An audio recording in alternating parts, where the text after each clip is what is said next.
A guilty plea today from an Albuquerque city employee who kept her Great Dane locked in a tiny cage for so long it was badly deformed. News 13's Maria Medina joins us with details of her sentence, which is raising some eyebrows. Diane, Crystal Santiago Griego was a city bus driver when she was fired after her arrest last year. Today, a Bernalillo County District Court judge told her she must serve community service in local animal shelters.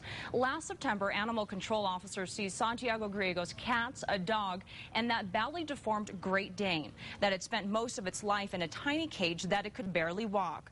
Police say they were overwhelmed by the smell of urine at Santiago Griego and her husband Ted Griego's apartment near I-25 and Montgomery, and that the place was so trashed they condemned it. Animal control officers had cited her before for failing to microchip, vaccinate, or neuter the Great Dane, which did fit in the cage at the time. But about 7 months later, when Santiago Griego did not take care of the citation, they went back to her home, and that's when they found the owner had continued to keep the Great Dane in the cage even after the dog outgrew it.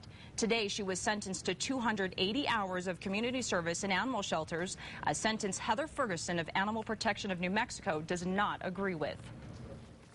We advocate that they're not put back into the same situation where they're given a chance to interact with animals. This is clearly someone who has a callous disregard for animals. And we've learned an Albuquerque family adopted the Great Dane soon after it was rescued, and it's doing well. It's actually walking. Diane?